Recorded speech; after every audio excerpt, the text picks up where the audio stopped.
For a long time, I have known of Avalokiteshvara Bodhisattva and her 12 great vows to save and guide all sentient beings. The Bodhisattva is always by our side whenever we think of and pray to her. Especially when we pray with complete sincerity, unwavering faith, and absolute hope, she will appear in whatever form is necessary to help us. At the end of 2012, I no longer remember the exact date, both of my parents were hospitalized with the same illness, acute bronchitis accompanied by coughing up blood. My father suffered from acute bronchitis combined with severe pneumonia, while my mother had acute bronchitis along with painful, swollen joints. Winter in central Vienne, Quart province, can be extremely cold, making their suffering even worse. At that time, I was living in southern Vienne, in HCM city. My younger sister called to inform me of the situation. I was deeply worried, but work commitments prevented me from returning home to care for my parents. Although I was far away, my filial love for them was always present in my heart.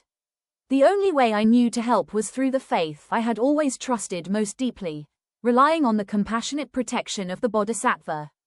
Back then, I often visited VD Temple in TD district to pay my respects to the Buddha and read Buddhist scriptures because I loved the peaceful atmosphere there. Sometimes I would sit silently for hours, feeling as though the temple was my second home.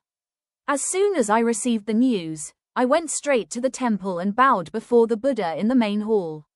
Afterwards, I went to the courtyard to pray to Avalokiteshvara Bodhisattva, earnestly asking for her blessings so that my parents could overcome their illness, recover quickly, and reunite with their children and grandchildren for the Lunar New Year. I prayed sincerely and wholeheartedly to the Bodhisattva many times.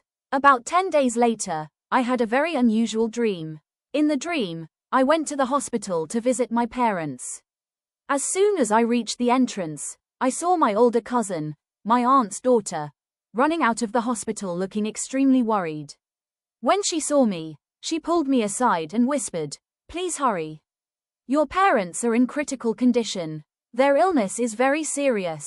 I just spoke with the specialist who examined them. The doctor told me privately that they are too ill and may not survive until tomorrow. There is only one way to save them. Their children must give up at least 5 years of their own lifespan for their parents. Only then can they survive. I'm so worried that I was rushing out to call the family, and unexpectedly I ran into you. What will you do?" I hesitated for a moment. Why wasn't the hospital using medicine or surgery to save them? Why were they saying that a child's lifespan had to be exchanged for the parents' lives? Although I was puzzled, my cousin kept urging me, "There's no time left." As she spoke, tears streamed down her face. Without thinking any further, I immediately replied, "Yes. I would gladly give 5 years, or even 10 years, of my life if it means saving my parents." The moment I finished speaking, my cousin smiled gently. Strangely, I had never seen such a smile on her face before. Then she slowly disappeared before my eyes. I had no idea what was happening. As I stood there looking around in confusion, someone bumped into me, and I suddenly woke up. I looked at the clock. It was exactly 3 o'clock in the morning. Lying in bed, I wondered why the dream had been so unusual. Yet, strangely, I felt completely peaceful. I no longer felt any anxiety about my parents. I immediately sensed that my cousin in the dream had been an embodiment of Avalokiteshvara Bodhisattva, and I became filled with confidence that my parents would receive her help. The next morning, I called my mother. She happily told me that the doctors had just finished examining both of my parents.